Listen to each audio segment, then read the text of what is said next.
skeleton fight in Jason the Argonauts was quite an ambitious thing to bite off, because I'd never animated multiple figures before. And we wanted to have 7 skeletons fighting 3 men. We had 7 stuntmen, each portraying one of the skeletons. And the actors would rehearse with the stuntmen. So that would give them the chance to count their moves and see just where they had to stop their movements. I had to take about 4.5 months on that particular sequence, which only lasted 5 minutes.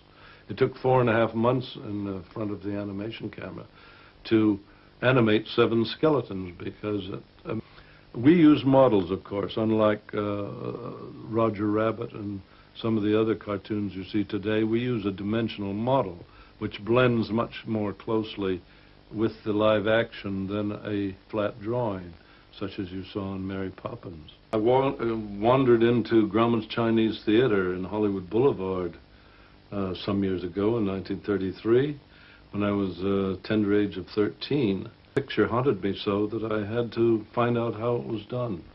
And when I found out about the glories of stop-motion animation, why, I started to experiment in my garage, and after that it gradually developed from a hobby.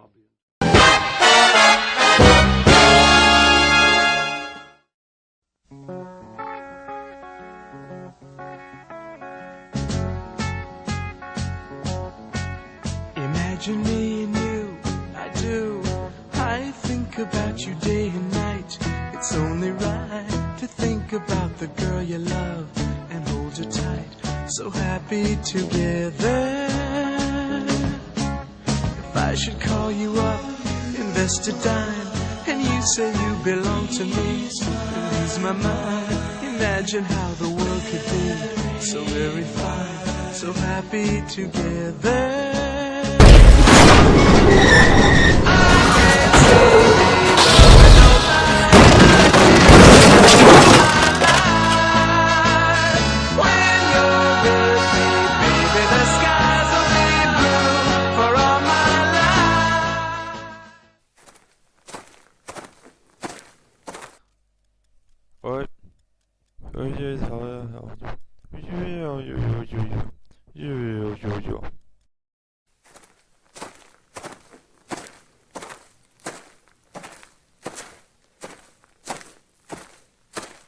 Dorime, interrimo ad appare dorime, ameno, ameno,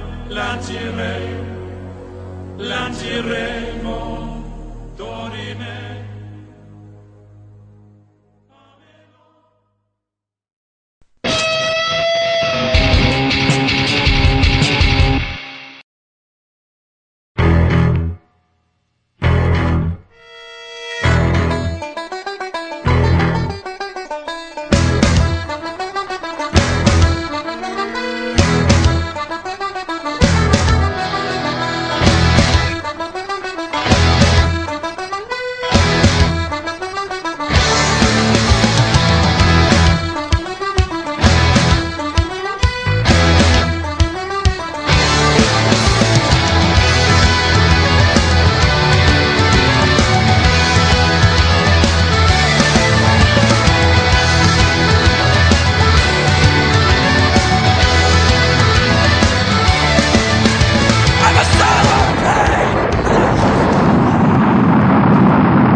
After the war, I made my own series of puppet films.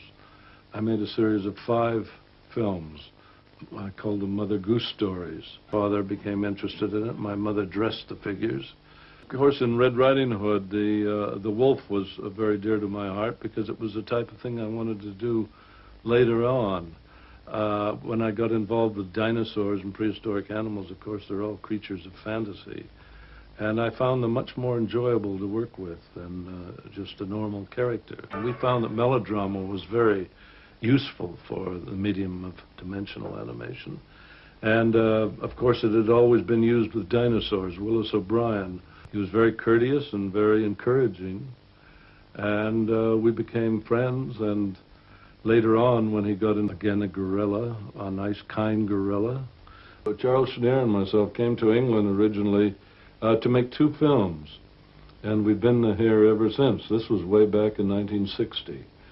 After Seventh Voyage, we had, the studio had an old script called Mysterious Island. I took the shell of the crab and made a mechanism that would go inside specifically for animation. Then you can make the crab do exactly what you want him to do. And we wanted to do some close-ups of all the intricate mechanisms in the mouth. So we got 6 live edible crabs. And when we put them under the lights, of course, they got very languid. And they all fell asleep, I think. Although, how do you know when a crab is asleep? And that evening, we ate our actors. I think Hitchcock would have been pleased. The music is very important. I've always felt that 50% of the success of a fantasy film is the music. These type of pictures are not a director's picture. They have to be laid out ahead of time in a very careful way so that they can be made for a reasonable cost.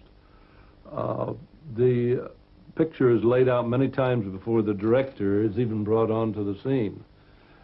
He has to handle the actors naturally, but the actual film is laid out by Charles Schneer and myself and the writer. I'm retired from making films because it does take too much of your life. We spent 3 years on Clash of the Titans, and there's a long time in preparation. There's a long time after everybody goes home and they go on other pictures. The rest of the crew maybe do 2 pictures. Creatures, because most of them receive the best write-up.